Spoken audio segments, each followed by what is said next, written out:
Chers amis, bonjour. On se retrouve pour les Passions d'un Hébreu. Notre podcast aujourd'hui se poursuit notre recherche d'entendement et de compréhension de la géopolitique et qui suit bien entendu le dernier mis en ligne sur la chaîne YouTube Roni Akrish, les Passions d'un Hébreu.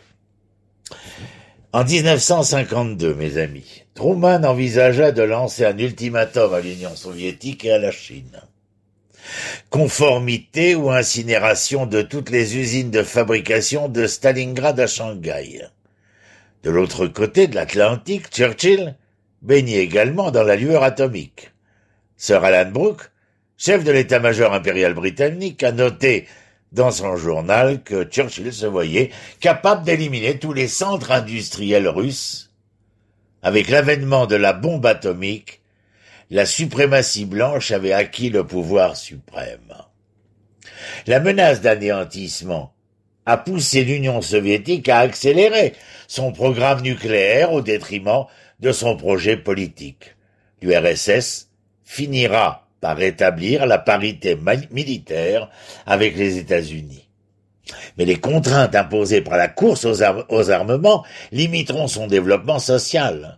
Les charges économiques et politiques s'alourdirent pour le jeune État, et celles-ci seraient absorbées et amplifiées par la doctrine de l'endiguement de George Kennan, un vaste ensemble de politiques conçues pour isoler l'Union soviétique et limiter la propagation du communisme. Dans le monde, bien sûr.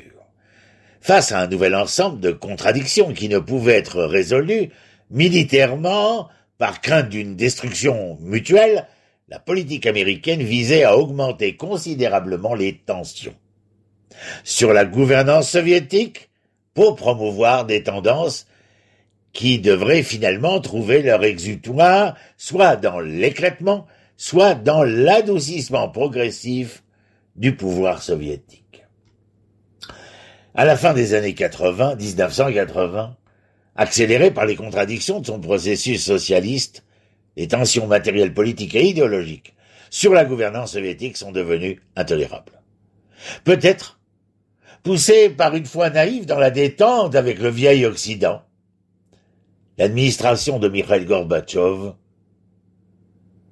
avait introduit des réformes dans un processus qui devait écarter le Parti communiste de l'Union soviétique et ouvrir la voie à la consolidation de l'opposition autour de Boris Yeltsin, qui lui démantèlera l'URSS. Le peuple soviétique paierait un prix énorme, un prix particulièrement sévère en Russie. Dans les années 90, mes amis, la Russie a connu une profonde baisse du niveau de vie, alors que les actifs publics étaient accaparés par une bourgeoisie qui s'est rapidement intégré au capital financier occidental. Son PIB s'est effondré de 40%. Ses entrants industriels ont diminué de moitié et les salaires réels sont tombés à la moitié de ce qu'ils étaient en 1987. Le nombre de pauvres est alors passé de 2,2 millions en 1987-88 à 74,2 millions entre 93 et 95, passant ainsi de 2% de la population à 50%, en un peu plus de 5 ans seulement. L'espérance de vie a diminué de 5 ans pour les hommes, de 3 ans pour les femmes. Des millions de personnes sont mortes sous le régime de la privatisation et de la thérapie de choc entre 1989 et 2002. En cette période d'effondrement et de dépravation, alors que les instruments de la colonisation occidentale commençaient à s'infiltrer par chaque fissure, crevasse et pore, des histoires similaires ont émergé à travers l'Union en désintégration. Il est révélateur que ce fut la seule fois où la Russie était considérée comme un ami de l'Occident. L'assaut contre l'Union soviétique était l'un des axes de guerre contre la libération humaine. L'autre s'aiguiserait à mesure que les États-Unis deviendraient un hégémon mondial après la Seconde Guerre mondiale. Non consommée sur le champ de bataille européen, la guerre froide entre les nations de l'Est et de l'Ouest s'est transformée en un assaut historique du Nord contre le Sud, de la Corée à l'Indonésie, De l'Afghanistan au Congo, du Guatemala au Brésil, des dizaines de millions de vies ont été réclamées dans une bataille qui opposerait les forces populaires à un impérialisme changeant de forme qui ne tolérait aucune dissidence de sa tendance extractive.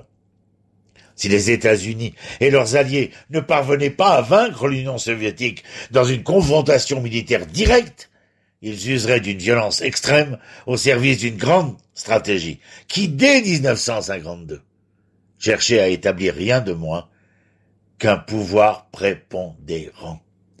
L'historien britannique Eric Hobsbawm a écrit que la violence, à la fois réelle et menacée, déclenchée à cette époque pourrait raisonnablement être considérée comme une troisième guerre mondiale, bien que très particulière. Avec l'avènement de la bombe atomique, les zones froides de cette guerre mondiale menaçaient parfois d'anéantir l'humanité de l'existence. Entre ces deux axes de la guerre froide, on trouve donc une bataille historique entre moteurs concurrents d'émancipation et de soumission. Cette lutte, n'a jamais pris fin. Au lieu de cela, le projet de libération humaine a été reporté. Sa promesse de dignité mise en attente. De l'Angola à Cuba, les nations qui dépendaient des liens de solidarité avec l'URSS ont été dévastées par son effondrement. Si la puissance soviétique a agi comme un frein à la belligérance américaine, le moment unipolaire a inauguré une ère d'impunité. Les États-Unis se sont retrouvés presque libres d'influencer ou de renverser les gouvernements qui s'y opposaient. Environ 80% des interventions militaires américaines après 1946 ont eu lieu après la chute de l'URSS. Rappelez-vous, de l'Afghanistan à la Libye, ces terribles guerres ont servi à la fois à dynamiser le projet militariste aux États-Unis et à signaler que la dissidence ne serait pas tolérée au-delà de ses frontières. Ce faisant, ils ont contribué à maintenir un équilibre cruel dans le système mondial capitaliste, condamnant les États du tiers-monde à une position de sous-développement permanent pour protéger la rapacité des monopoles occidentaux. C'est la signification des idées de Lénine sur l'impérialisme et leur application au projet de la Troisième Internationale. À un stade avancé, écrivait Lénine, le capitalisme exportera non seulement des biens, mais aussi du capital lui-même. Non seulement des voitures et des textiles, mais aussi des fonderies et des usines, se déplaçant à l'étranger, à la recherche de travailleurs à exploiter et de ressources à piller. Tellement vrai. Ce processus discipline les travailleurs des pays capitalistes avancés, muselés par la menace du chômage qui plane sur eux et pacifiés par le bien-être, ou plutôt le bien d'avoir, que le pillage impérialiste rend possible. Les pays capitalistes avancés se développent en exploitant leur propre population, ainsi que la population et les ressources de territoires lointains. Cette relation essentiellement parasitaire garantit la rentabilité et l'expansion continue des monopoles occidentaux en tant qu'intérêts nationaux. Finalement, ils ne sont soutenus que par la force brute. Dans le sillage de l'exploitation mondiale, les États du tiers-monde ne peuvent espérer atteindre un niveau significatif de développement. Le sous-développement économique arrête à son tour le changement social à un peuple qui ne peut pas manger, ou aller à l'école, qui ne peut pas soigner ses malades, ou vivre en paix ne peut pas faire progresser la liberté ou la créativité. Ce sous-développement se reflète dans le caractère de leurs États et dans leur capacité à entretenir des relations avec les autres et à se défendre contre les menaces. De cette façon, la puissance totalisante de l'impérialisme déforme les processus sociaux et économiques, à la fois au sein du bloc impérialiste et dans les États qui cherchent à s'engager sur des voies de développement souverain. C'est pourquoi la lutte entre l'impérialisme et la décolonisation doit être comprise comme la contradiction principale, la bataille déterminante pour l'avenir de l'humanité, et nous commençons seulement à sentir et à ressentir les effets de cette chose qui ne peut être qu'en devenir. Je vous souhaite à vous tous le mieux et le meilleur. Je vous dis shalom et à bientôt.